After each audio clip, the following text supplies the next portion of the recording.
Hi everyone, my name's Darryl Panes, CEO of As Good as Gold Australia, and tonight once again I'm joined by my brother Brian and partner at As Good as Gold.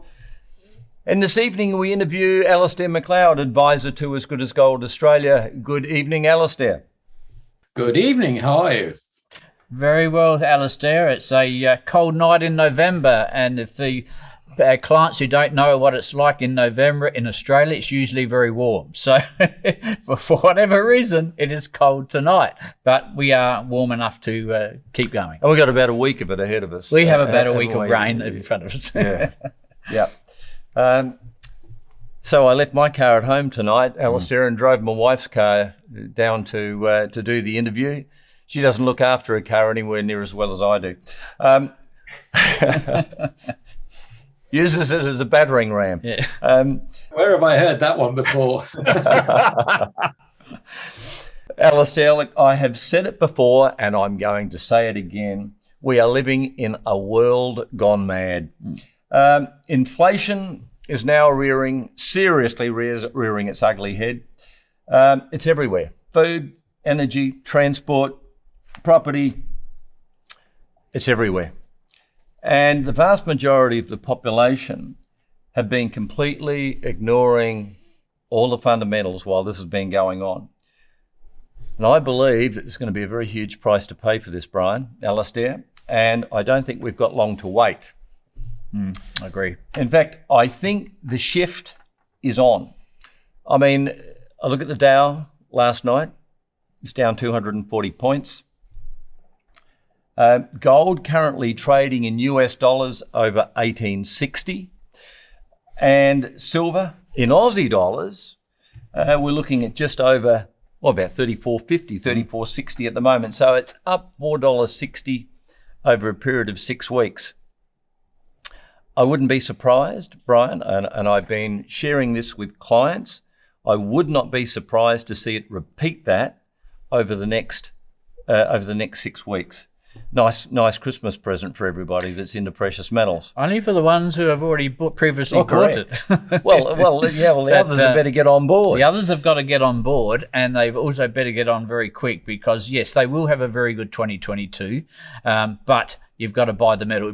You've got to be able to get hold of the metal. It's not just about pricing. It's about getting hold of the metal, because we've known from our refiners that they're finding it harder and harder to actually bring in the tons of silver that's necessary. Yeah, we're going to different sources all of the time, Alasdair, and you can see that if you can see what's going to happen. If you can't get it from this company, this organisation, this mine, you've got to go somewhere else. If they can't supply it, then you've got to go somewhere else.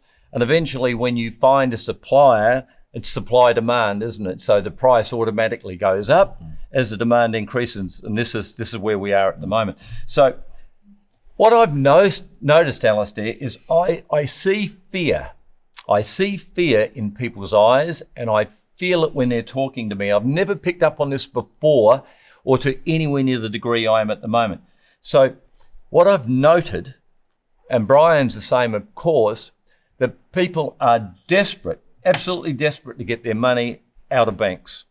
Absolutely. Right? They're really scared. I sense this, and we've got referrals coming from everywhere at the moment, don't we, Brian? Inundated.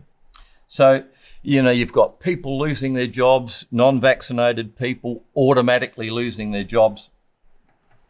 And I believe we're at the beginning of a major breakout in precious metals. I can see things really happening from here. Alasdair, I would like your impressions on this. I know what Brian and I are experiencing. What are your thoughts at the moment? So where do you see precious metals going from here? We've had a wonderful 6 weeks.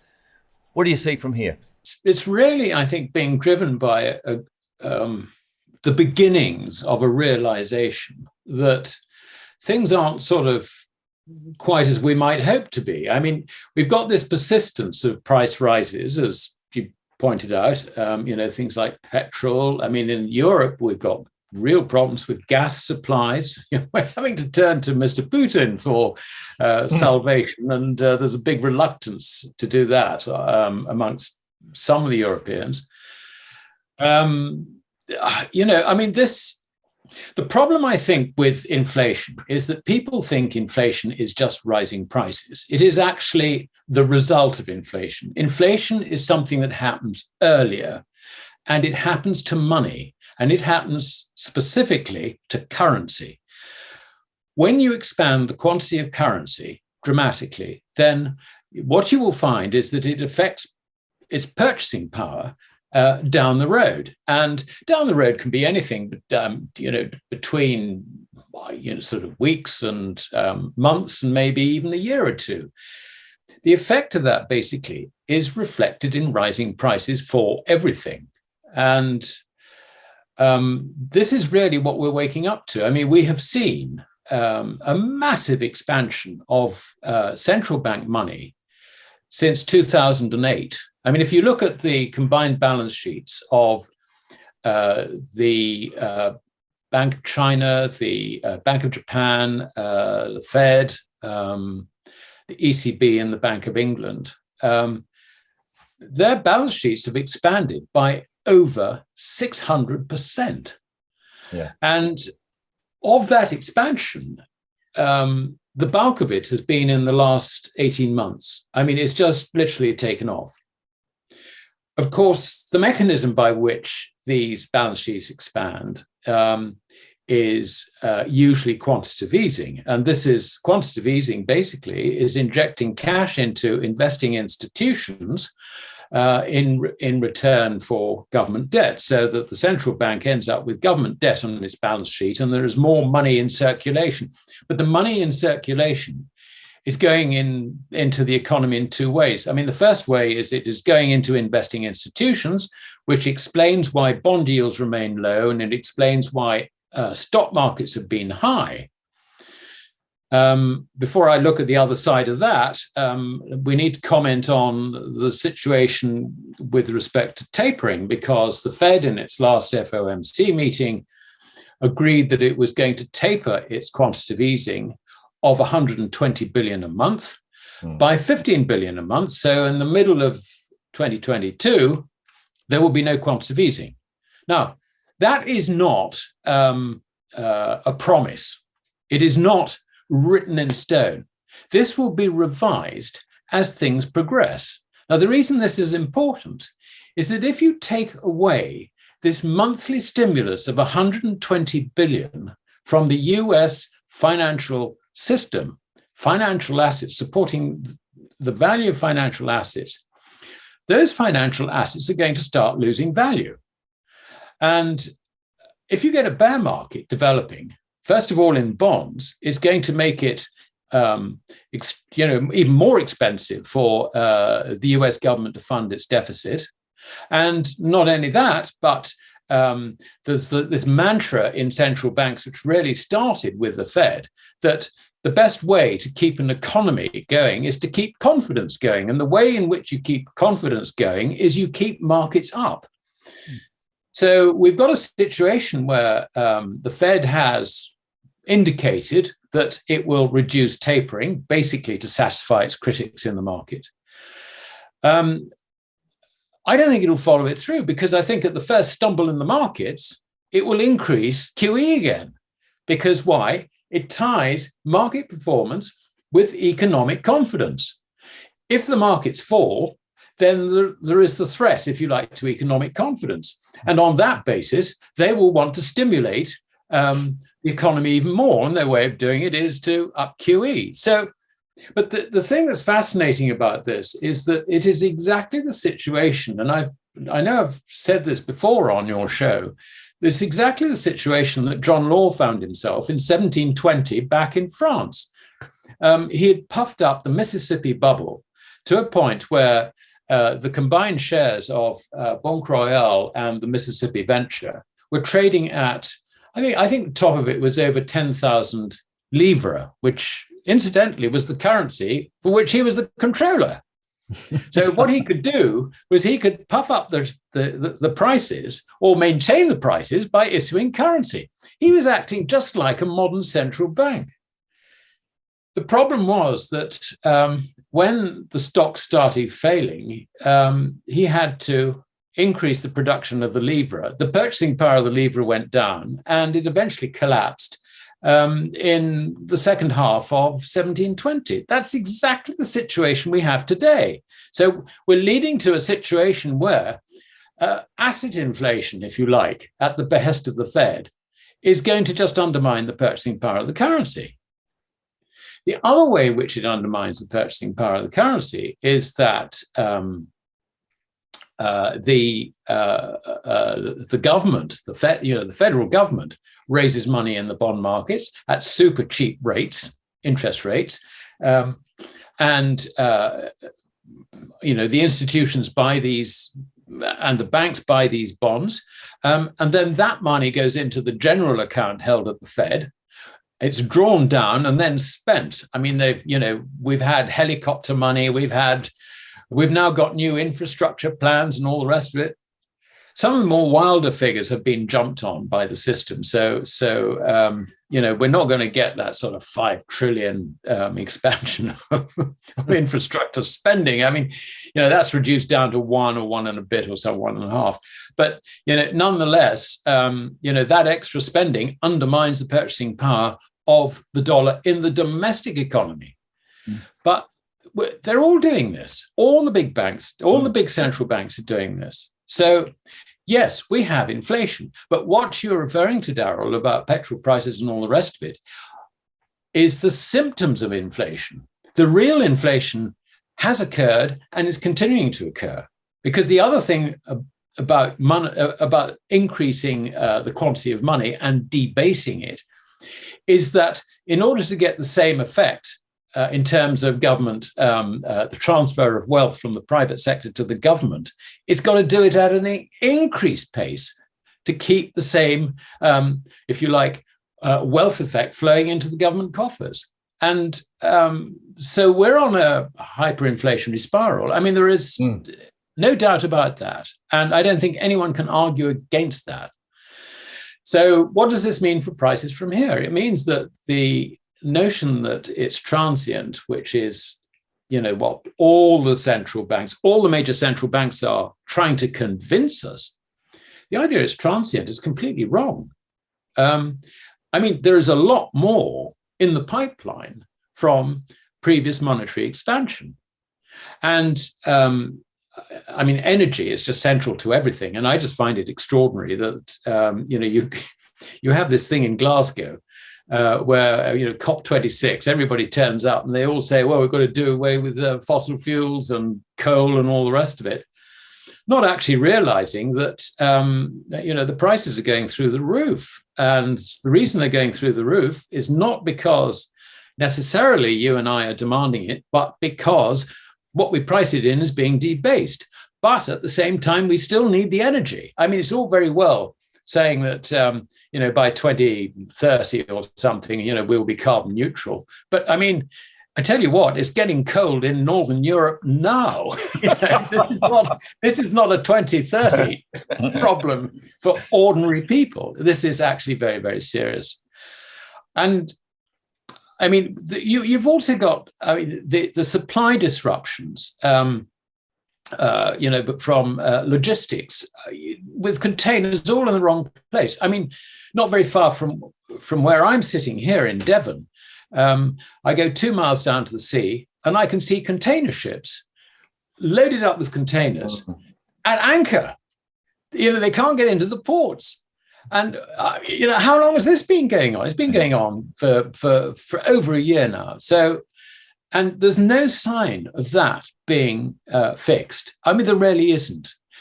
It just goes to show that if you mess around with a free economy, then it's actually a very fragile thing. And, if you suddenly sort of just shut everybody down and say, right, okay, we're going to start again, once the emergency is over. So, you find that hospitals empty a little bit. So, okay, right, we're all allowed out. Okay.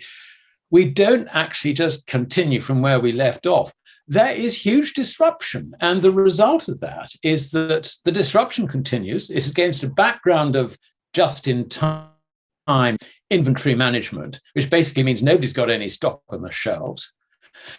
The fact that prices are going through the roof is because notionally you've got supply problems. And I mean, you can look at any commodity, you can look at any item, and there's a story there as to why the prices are rising.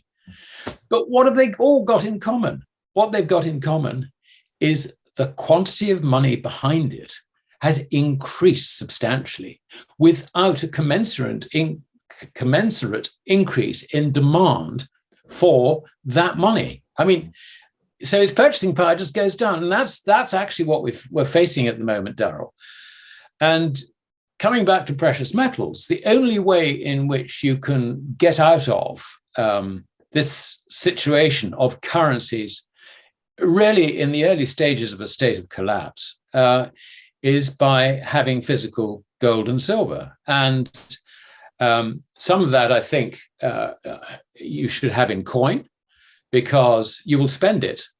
This is not something that you buy in order to make a profit, to spin a profit. I mean, it's in the early days, it's very nice when you're sitting on gold and silver and you see the price rising, you think, oh, I'm worth a bit more today, but what you're doing is you're valuing it in debasing fiat. That is not the purpose of it. The purpose of it is to protect you from a collapse in fiat currencies. And that basically is what we're seeing with prices in the precious metals markets at the moment. Alasdair, on one of your points you brought up of the amount of time it's taken for this money to come into the system, I know that, especially the Fed, but all central banks have printed. We all agree upon that. The Fed stepped up a bit in February, March of last year. It was COVID, and basically everything shut down, especially in Australia, everything shut down, but everybody was paid. So obviously there's more money coming in the system. Now, with this money coming in the system, we're only just starting to see the petrol prices rise dramatically, food prices starting to rise quite dramatically. We're talking 5.3% for food, 6.1% for petrol. Right. How long into the future do you think this will keep on going until it tapers off if there was no more printing at this stage? There is another aspect to the valuation of currencies in terms of their purchasing power, and that is the confidence which its users have in its purchasing power. And at its extreme, if you lose confidence in a currency's purchasing power, then you hold no currency reserve and you have everything in goods and services. So at that point, the purchasing power of a currency is zero. It's lost it all. The other way, if people become convinced that the purchasing power of a currency rises, then what they'll tend to do is they'll tend to hoard currency rather than go and buy goods. And the result is that the purchasing power of the currency rises. So what we're looking at is a change in utility, a change in valuation, if you like, for a currency, depending on our human behavior, driven by what we expect in the future. So the reason for me mentioning this is that they could stop printing tomorrow. Well, let's assume they stop printing tomorrow, but the effect on the purchasing power of the currency isn't necessarily to suddenly make the currency stop in its tracks in terms of losing purchasing power. It may be. I mean, one would expect some effect. The problem is that if we get to the stage where this is likely to happen, it will be because people have fully woken up to what is going on with currencies, and they will understand that it's currencies going down, not prices going up. I think that is the key. When people understand that, then there is no hope for currency. There really isn't. The only thing that the authorities can do is to tie their fiat currencies to a metallic standard, gold or silver. Obviously, gold would be the one in which they go for, because central banks have gold reserves. That is the only thing, once currencies really start losing their public credibility, that will stop it sliding.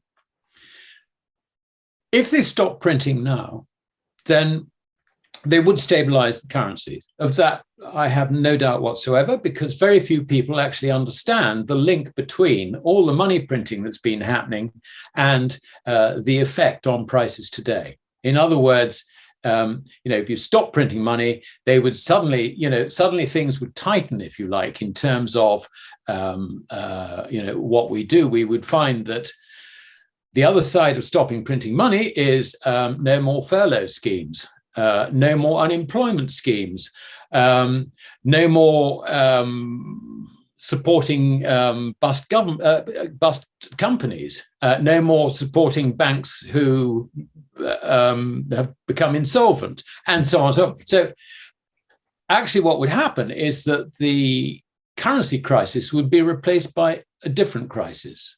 And that crisis would be one of a very deep economic slump. The problem we have with that, however, is that governments and central banks do not have a mandate to, if you like, sort of go down that road. I mean, their mandate basically is you've got to, at all costs, keep the thing going. You mustn't allow unemployment to rise. You must save everybody. And of course, what this has done is something which I don't think anybody's really noticed, and that is it's turned central banks into contra-cyclical lenders. I mean, they no longer just sort of, try and catch things when things go really wrong. No, they're in there the whole time, ensuring that nobody ever goes bust. And so what they've done is they have actually got for themselves a very simple mandate, and that is they have got to continue money printing. And the only way it will stop is when they destroy their currencies. I mean, the point here is that the three of us, we've discussed this, we've debated this, we're now doing it on a video, and we can understand it. The public don't yet understand it. When they do, then there is no hope for the currencies. And that, I think, we're on the sort of cusp, if you like.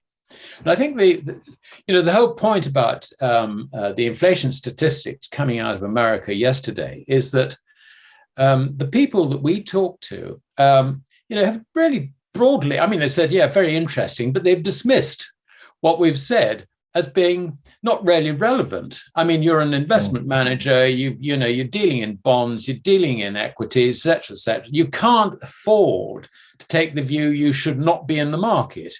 You are paid by your clients to invest on their behalf in the market. And your idea of a liquid portfolio is one with 10% cash. And, if you've had 10% cash, you've been underperforming. So do you have 10% cash? No, you don't. You're all in. And you sort of comfort yourself with the idea that increase the element of equities in your portfolio, and that gives you protection against inflation. So why do I need gold and silver?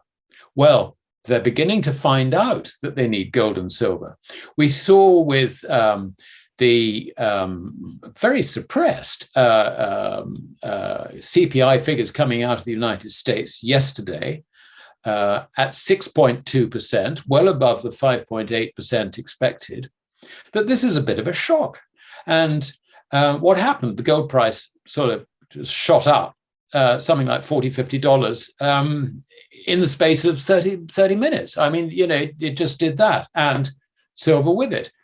This reaction, I think, is also coming at a very difficult time for the bullion banks who are trying to manage their positions in this market, because some jurisdictions, I mean, notably the EU and the United States, have introduced Basel III. I think Australia has as well, though I'm not entirely sure on that.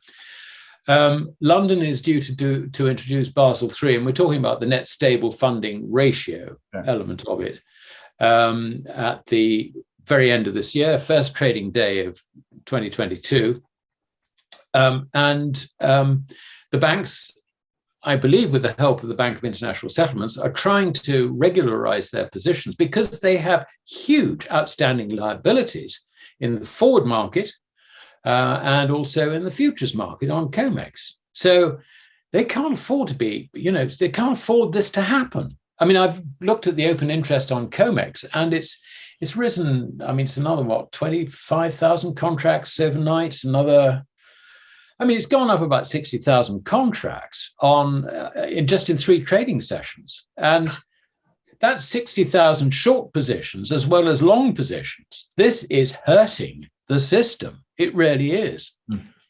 I can't rule out, the sort of volatility you get at these times, with the reversal of the situation, because the bullion banks and the authorities will do what they can to try and bring the situation back under control in the bullion markets. But, I mean, if they do that, we now have the problem that there are increasing numbers of people who will stand there and say, well, come on, bring the prices down. We want physical bullion. It's an opportunity to buy. So I can't see that the establishment has got any time left now to sort out, to balance its books, to square its books.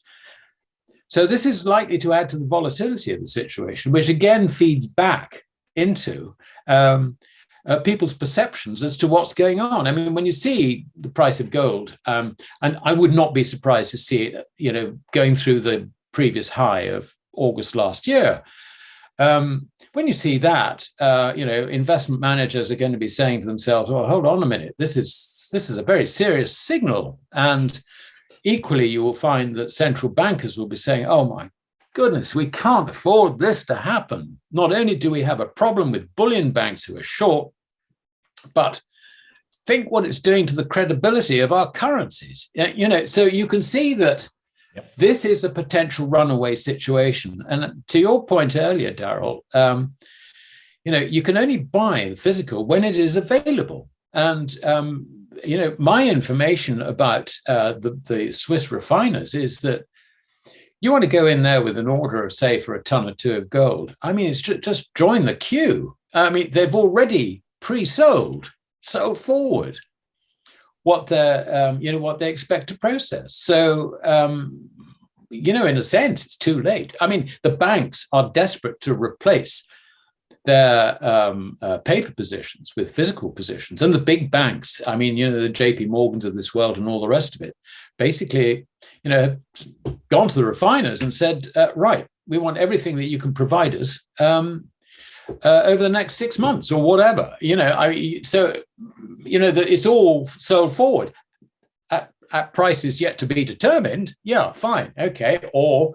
if there is a price on it, then they've dealt in the forward market in order to protect themselves against prices and changes. So, but the idea that we little people can just walk in and get gold and silver on demand, it's not going to be like that. It's not going to be like that. And I think the earlier we protect ourselves, the better.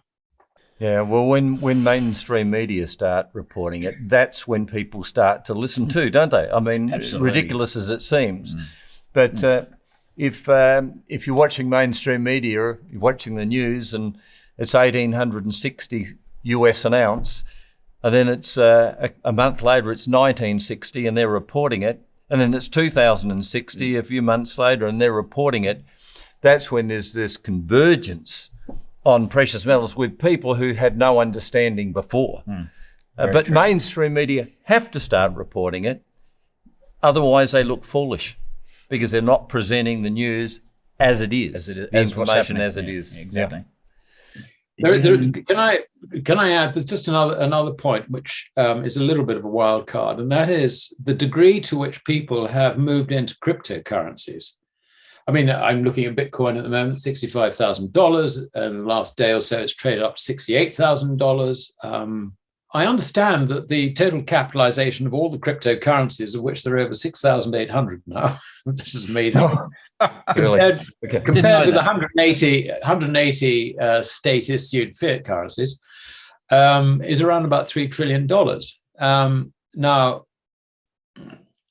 if, let us say, the price of gold starts running away, then I think unless the Bitcoins of this world run with it, I think you could get a backwash out of the Bitcoins and the Ethers and so on into precious metals, because there's no doubt that there's an awful lot of institutional money that's gone into cryptocurrencies on the basis that this is the way you hedge monetary inflation. Gold is sort of, it's not going anywhere. And you don't, as an investment manager, you might believe in gold, but you're not going to tie your clients' funds up in something that isn't performing. You go for the thing that's performing.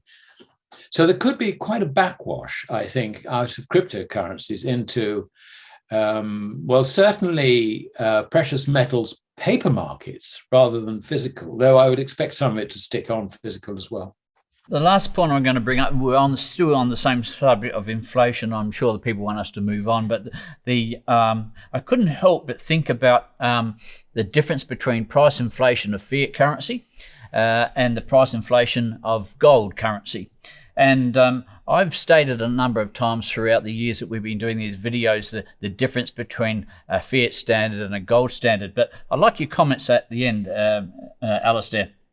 We've talked about 6.2% inflation that's just came out from the United States Fed.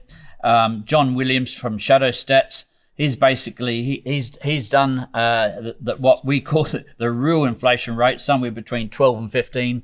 And how he does that, of course, is that he includes food and energy and real estate into the inflation figures, where the BLS, or Bureau of Labour Statistics, don't include food and energy.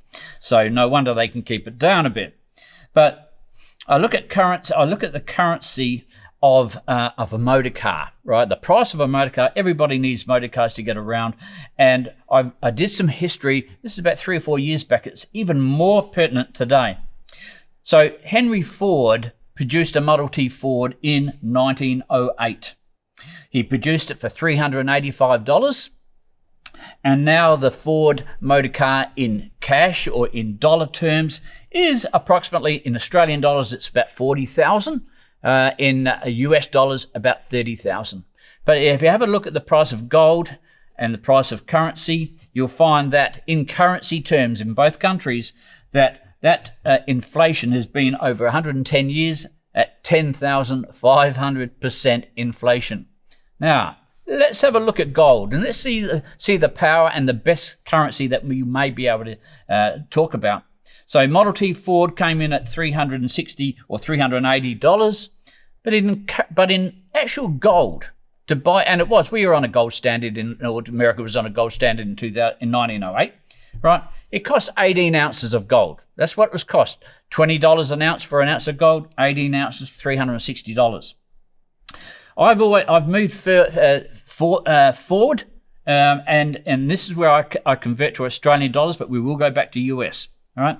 So we could go forward 1985 from 1908. Cost of that Ford or General Motors motor car goes from 18 ounces to 24 ounces. Right.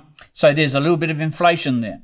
In 2012, so we go from 1985 to 2012. Not that long ago, it actually dropped 1 ounce to 23 ounces. So we have some deflation. Then in 2014, a little bit further ahead, only by 2 years, it goes to 27 ounces. So we have some more inflation in gold.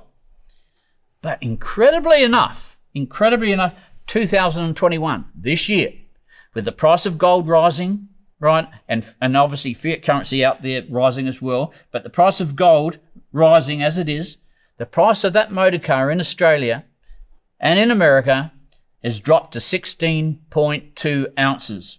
So in 1908, we're paying 18, 2021, 16.2. That's a drop of 10%, as against an increase of 10,500% in currency. And that is your power of gold. But we don't stop there.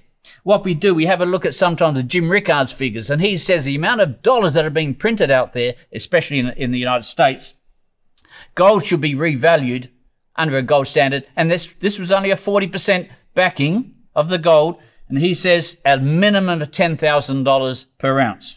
So if you have a look at that motor car, it actually should be 3 ounces to 4 ounces of gold. The power of gold, the gold standard, just covers everything. We don't need to worry about, I look at the fact the inflation figures are a lie. prices have actually crashed. But you've got to look at the gold standard. You've got to look at gold to get the perspective of what things cost and what they should be costing. Darryl? You want to respond? Alasdair, can you respond on that? It's a very interesting exercise. It doesn't surprise me. We're told that the cost of a toga 2,000 years ago in Rome in gold was the same the cost of a reasonable suit, business suit today. So, no, I mean, I can't verify that, but certainly if you chart the price of oil, which is probably the most important non-metallic commodity, if you chart that really over the last, well, I suppose since 1970, when the Bretton Woods ended in 71, take it from 1970, the volatility of the price of oil in dollars is enormous, absolutely enormous. I mean, running from something like $2.50 up to $140. I think it's done that once or twice, back down to 30, back down, whatever. In fact, actually, at one stage, you may remember last year, it was negative. Yes, it was. Yeah, absolutely. So huge volatility measured in paper currencies. But in gold, I mean, it tends to, sort of maybe double or halve in price. I mean, which is a lot less volatile than in paper currencies. Yeah. And the thing that's amusing about this is that the establishment, and specifically, I refer to the Bank of International Settlements, who basically oversee the Basel Committee that does all the bank regulation, stipulates that in terms of volatility risk, gold is more risky than paper currencies. I mean, they got it completely the wrong way around. I don't believe in bankers. So all these guys who are incredibly clever at the top of the banking tree are absolutely clueless. So anyway, for what it's worth. For what it's worth. And by the way, to our audience, I've also done similar calculations in real estate. And unfortunately, with the government controls over land, I just priced the home price and not the land price. But it has come down in Australia. 340 ounces of gold to buy the average home today, but in gold, 340 ounces in fiat currency, but it's come down to 240 ounces in gold, basically, over the last 25 years. Darryl, there you go.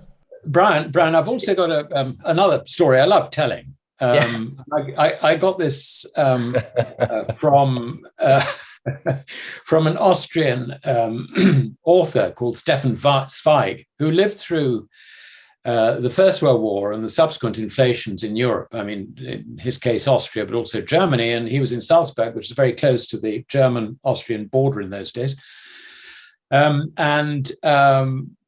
Writing about the German inflation, he said that in 1923, you could have bought for $100 a 6-bedroom house in a sort of prime residential area of Berlin.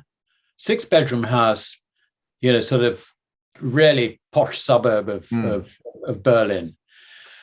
$100 at 20.67 is less than $5. Yeah. So the purchasing power of the dollar can be influenced by what's going on in a currency crisis. And I think that's the whole point, because the one thing I've learned through my career as a stockbroker is that you get highs, but you also get some terrible lows. I mean, I remember being offered a Jaguar EType at £100 during the petrol crisis. I think it was in about 73. And I did it and it went. I lost it. I lost the deal because I hesitated. And I thought, that to me was a big, big lesson. That was a very big lesson. And the lesson of it, you sound like a petrol head, Darryl. I'm a Jaguar man. There we go. A double petrol head. Anyway, the lesson from that was really very, very simple. it taught me that I've got to have the resources to benefit from a crashing market.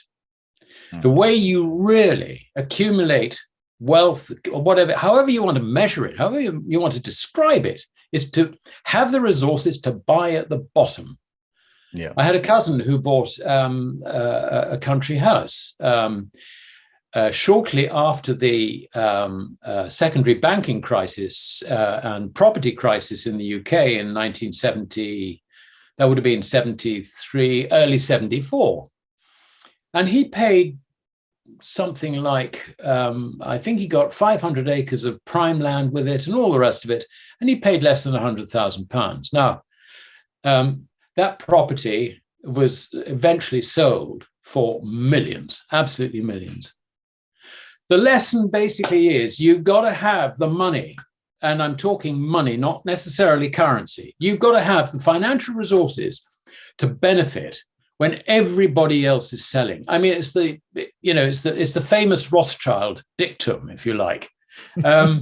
So, learn a lesson from this. The answer is to have some gold and silver when currencies collapse. And you're only going to get that gold and silver ahead of the collapse, not during the collapse. Right. And that's the whole point. Be in a position to benefit. And that's, I don't give investment advice, but life advice, that is one bit of advice I would give. Yeah, so true. Yeah, like I know that, I think it's appropriate time to lift this up. I mean, Egon von Greyerz talks about real money, as we all do. He talks about real money and says, when people talk about gold, they'll say, what is it in US dollars at the moment? 1850. So it goes to 3,600. It doubles again, it goes to 7,200.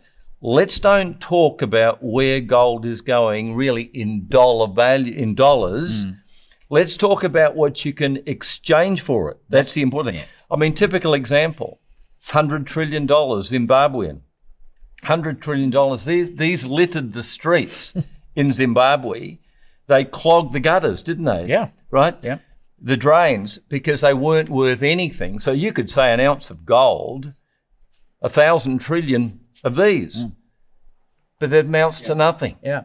At the end of the day, it's what you can exchange for it. What is the value? What is the value of your 1 ounce of gold? There may very well come a time where you could actually buy a house, could be, with an ounce of gold. In hyperinflationary terms, yes, you could do that. So it's, interesting concept. Darryl, I look forward to buying a Jaguar EType with a couple of sovereigns. Yeah. Well, that would be a wonderful deal, I can assure you. Alasdair, there was a smile on Darryl. Darryl, put aside a couple of sovereigns for that. Sorry. There was a smile on Darryl's face when you brought up the E-Type, because Darryl owned an E-Type in the 70s, and it was his love and joy. And I paid more than that for it, I can tell you that. Alasdair, look, I do want to mention Evergrande again, because it's ongoing. This is an ongoing saga, and it isn't going to end in a long time. I think there's going to be some serious ramifications from this, and I want to make reference to this, and I've just so I don't get it wrong, I want to read it. That no economy has ever been able to ignore a property bubble or even offset it and continue to grow, replacing the bust of the real estate sector with other parts of the economy. Heavily regulated economies from Iceland to Spain have failed to contain the negative impact of a real estate sector collapse. I don't believe it's going to be any different with China. Another important point, according to The Guardian, China's real estate market is being called the most important sector in the world economy, valued at around $55 trillion, Brian. It is now twice the size of its equivalent in the US and 4 times larger than China's GDP. The sector now accounts for more than 25% of China's GDP. This is huge. That's huge, yeah. So now we have Evergrande, China's biggest property developer, so close to defaulting every month. Last Wednesday, that is yesterday, at the last minute, they paid on their $148 million bond coupon, avoiding a default again. Now, no one seems to know where this money has come from. It appears as though it hasn't come from the CEO, and no one's prepared to put their hand up. But my thoughts are that this can't continue. My question, Alasdair, how long do you think this can go on? And what sort of negative impact do you think or believe it will continue to have on the industry worldwide? I mean, I believe there's a real risk at the moment of contagion with disastrous ramifications. What are your thoughts? Well, there is always the risk of contagion. I would certainly agree with that. The question really is, should we be looking at this as a component in an economy which we understand, or a component in something completely different? And the reason I mention this is that if an Evergrande happened in Australia or in the UK or America for that matter, then it would rapidly descend into, or the risk is that it would rapidly descend into a banking problem. And that essentially is what happened with the Lehman crisis in 2007, 2008. So it then becomes a question as to whether the authorities can manage their way through the situation. Now, China is different. And I think the way to look at China is rather, it's a mercantilist setup. And to me, the comparison is probably with the East India Company of the 19th century, 19th, 18th and 19th centuries. Basically, the East India Company had a monopoly over virtually everything. And it had its own standing army, the whole thing. I mean, they had the most wonderful Indian regiments and stuff. And the whole thing sort of really finally went wrong with the Indian Mutiny. But you had a situation where, if you just imagine that there'd been a property problem in, say, Calcutta, which was the head of, it was the main administrative center for John Company, the East India Company. If you had a property problem there, then quite clearly what would have happened is that the East India Company would have just jumped on the whole thing and stopped it running. We are speculating because we're talking about the times of sound money. And yes, there would have been some bank credit expansion, but you'd never get to the sort of situation which we have in China. So I will admit that any comparison starts to go awry. But the Chinese government owns and controls all the major banks. I mean, there are minor banks, yes, but the government basically controls the banks. So you're not going to get a Lehman run, if you like, a Lehman-style crisis developing out of this. It's really a question, I think, from the state's point of view as to how much they want to purge the property system of excessive speculation. Now, undoubtedly, there is excessive speculation. But again, the underlying market is actually very different from what we know, because the point about China is that Chinese citizens put aside a huge amount of their earnings. The savings rate runs, I mean, I've heard reports of savings rates running at over 40%, but, probably a more realistic figure is something like 30%. I mean, that's the thing that's actually driving the Chinese economy, these huge, huge savings. And so what you have is that, people will buy property and not expect an income from it.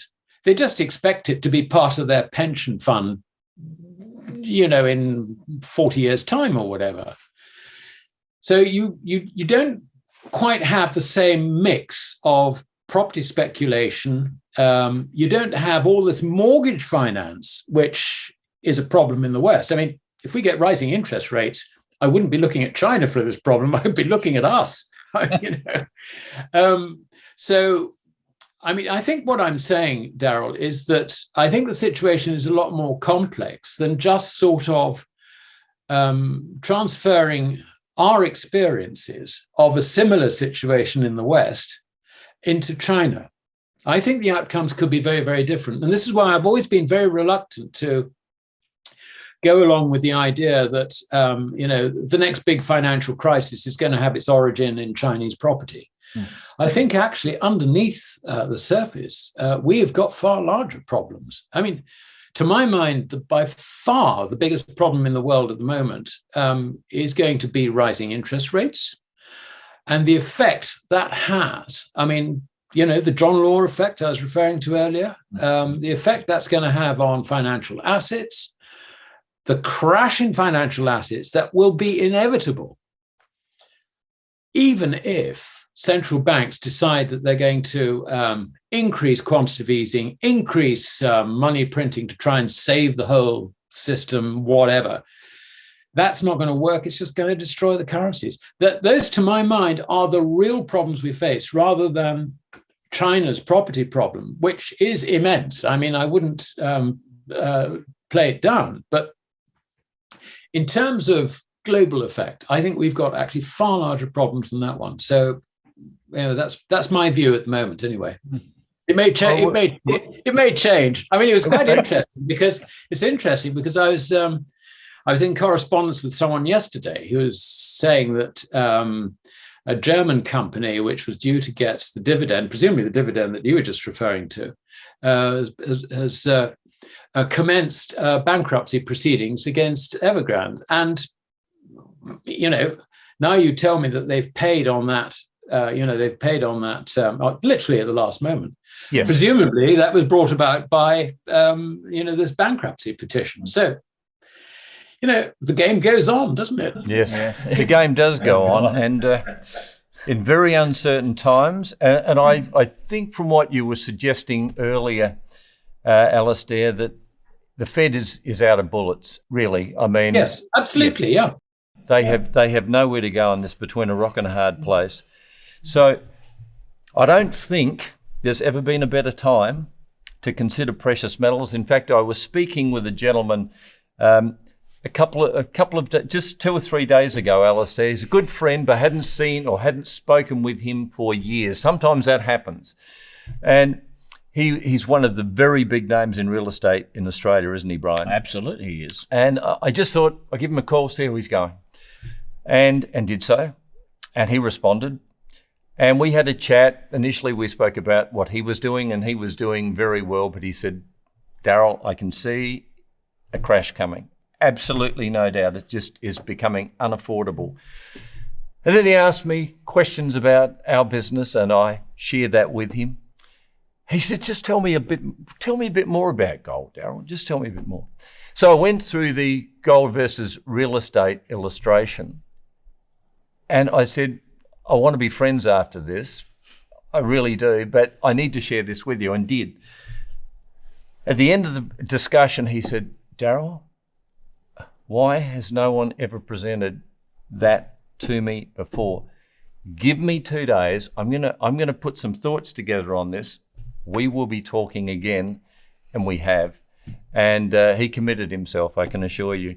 So the point is, most people just do not know what's going on, have no idea how good a return they could have had on their investment in gold and or silver over the last 20 years. Yep. Better than real estate. We keep saying that, and the charts prove it. But hey, I don't think there's ever been a better time than right now to invest in precious metals. Invest and protect yourself in precious metals. Yeah. And Jim Sinclair. We've mentioned Jim Rickards tonight, but Jim Sinclair, I think he's got it right. Just do what the major central banks of the world do. They own gold. Why do they own gold? To protect their assets, okay? To give them power and influence. But they don't want us to have that. If you've got gold and silver, that's exactly what you're going to experience. And of course, Egon von Greyer's, what does Egon say, Brian? Egon von Greyer says, invest everything you can't afford to lose. Correct. Right? So, it's just we don't believe as good as gold that you should have everything in precious metals, but it's not far off of it, because the whole thing about Alasdair is investing is that you can lose, you can gain one day, you lose the next. But I've never seen anybody that's bought gold and silver from us that's lost. Right? They've always been in a gain, and that gain is protection of the other assets. It's not necessary gain as an investment. It's a protection of their other assets, which you have agreed upon always. Yep. Peter Daniels, our lifetime mentor, always used to say, and still does today, I do not care what poorly executed economic decisions are made in the world tonight, because tomorrow I'll still be able to party. Why can he do that? Because he owns precious metals that protect his wealth. Yeah. Alasdair, thank you so much for your input, your constant contribution to As Good as Gold Australia.